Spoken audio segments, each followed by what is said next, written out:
క్రీస్తునందు ప్రియమైన దేవుని బిడ్డలారా, ప్రభు అయిన యేసు క్రీస్తు నామములో మీ అందరికీ నా శుభాలు తెలియచేస్తున్నాను.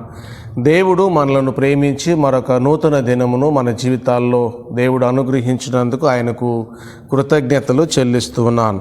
ఈ ఉదయకాలపు డివోషన్లో మనము ధ్యానించబోయేటటువంటి ధ్యానాంశము 3 నేచర్స్ ఆఫ్ క్రిస్టియన్ కాలింగ్, క్రైస్తవ పిలుపు యొక్క 3 స్వభావాలు అనేటటువంటి అంశమును గురించి మనము అధ్యయనం చేద్దాం.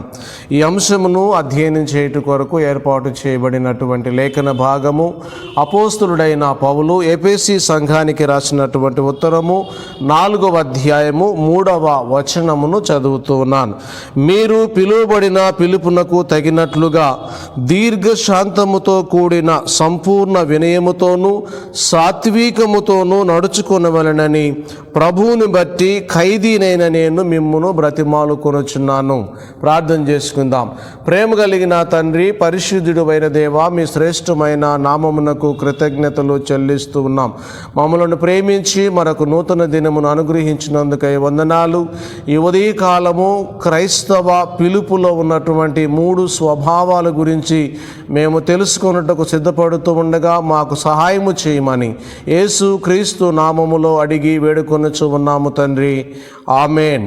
మంచిది ప్రియులారా, మనము చదివినటువంటి వాక్య భాగములో అపోస్తలుడైనటువంటి పౌలు ఫిలిప్పీ సంఘములో ఉన్నటువంటి విశ్వాసులను బ్రతిములాడుతూ ఉన్నటువంటి విషయం ఏమిటి అనగా, మీరు పిలువబడినటువంటి పిలుపునకు తగినట్లుగా దీర్ఘశాంతముతోనూ సంపూర్ణ వినయముతోనూ మరియు సాత్వికముతో నడుచుకోనండి అని ఆయన వారిని బ్రతిములాడుతూ ఉన్నట్లుగా మనం చూస్తాం.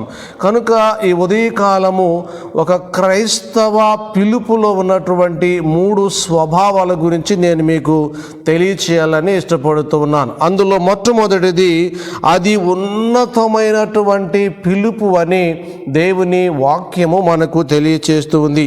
ఆ హై కాలింగ్ అనగా శ్రేష్టమైనటువంటిదని, ఘనమైనటువంటిదని మరియు ఎంతో విలువైనటువంటిది ఒక క్రైస్తవ పిలుపు అని వాక్య భాగములో మనం చూస్తూ ఉన్నాం. ఫిలిప్పీలకు రాసిన పత్రిక 3వ అధ్యాయము 14వ వచనములో, క్రీస్తు యేసునందు దేవుని ఉన్నతమైన పిలుపునకు కలుగు బహుమానమును పొందవలెనని గురి యొద్దకే పరిగెత్తుచూ ఉన్నానని అపోస్తలుడైనటువంటి పౌలు తెలియచేస్తున్నాడు. కనుక మొట్టమొదటిగా మనము గమనించినట్లయితే క్రైస్తవ పిలుపు అనేటటువంటిది అత్యంత ఉన్నతమైనటువంటి పిలుపు అని దేవుని వాక్యము మనకు తెలియచేస్తూ ఉంది.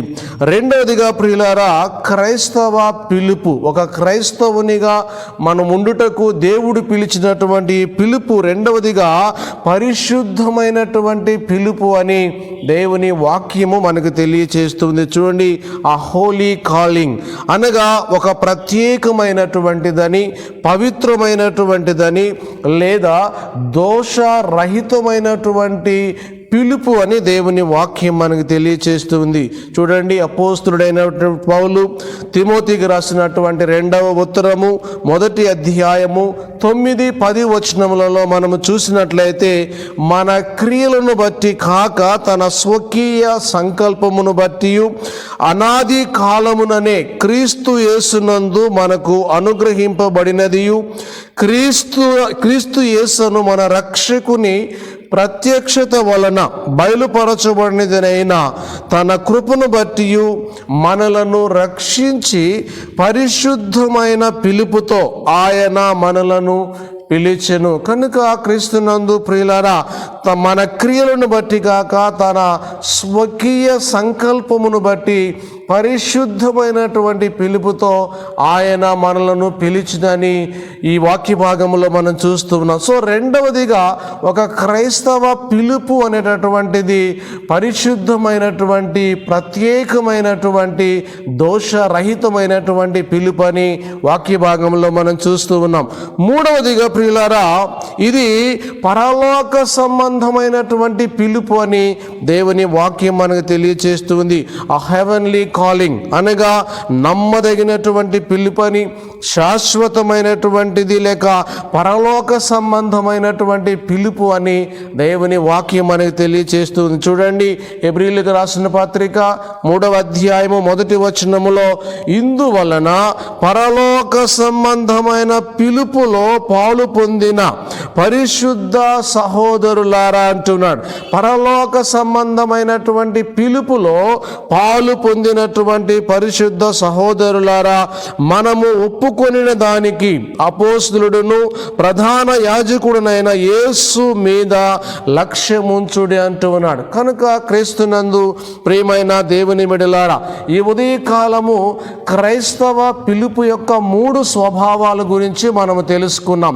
అందులో మొట్టమొదటిది అది ఉన్నతమైనటువంటి పిలుపని, రెండవదిగా పరిశుద్ధమైనటువంటి పిలుపని, మూడవదిగా అది పరలోక సంబంధమైనటువంటి పిలుపని మనం చూసాం. కనుక ఉదయకాలము వాక్యము వింటూ ఉన్నటువంటి ప్రియ సహోదరుడా సహోదరి, మన పిలుపునకు తగినటువంటి వారిగా, పిలుపుకు తగినటువంటి జీవితాలను మనం జీవిస్తూ దైవాశీర్వాదాలు మీరు పొందుకోవాలని దేవుని సేవకునిగా నేను కోరుకుంటూ ముగిస్తూ ఉన్నాను. దేవుడు మిమ్ములను మీ కుటుంబాలను దీవించి ఆశీర్వదించునుగాక. ప్రార్థన చేసుకుందాం. ప్రేమ కలిగిన తండ్రి, పరిశుద్ధుడా, మీ శ్రేష్టమైన నామమును కొందనాలు. ఈ ఉదయకాలము ప్రభా, క్రైస్తవులుగా మా పిలుపు యొక్క 3 స్వభావాల గురించి మాకు తెలియజేసినందుకై వందనాలు. అయా తండ్రి, అది ఉన్నతమైన పిలుపని, పరిశుద్ధమైనటువంటి పిలుపని, అలాగే తండ్రి పరలోక సంబంధమైనటువంటి పిలుపని మాకు తెలియజేసినందుకై వందనాలు. ఈ పిలుపుకు తగినట్లుగా ప్రభా, మేము దీర్ఘశాంతముతోనూ సంపూర్ణ వినయముతోనూ సాత్వికముతోనూ జీవిస్తూ మీ నామమునకు మహిమ తెచ్చేటటువంటి భాగ్యాన్ని మా అందరికీ మీరు అనుగ్రహించమని యేసు నామములో అడిగి వేడుకొనుచున్నాము తండ్రి. ఆమేన్. త్రియేక దేవుని సన్నిధి, సహవాసము, సమాధానము ఆయన సన్నిధిలో తలవంచిన మనందరికీ, లోకములో ఉన్న సకల పరిశుద్ధులకు ఇప్పుడు యుగయుగములు సదాకాలము తోడై ఉండి నడిపించునుగాక. Amen. God bless you all.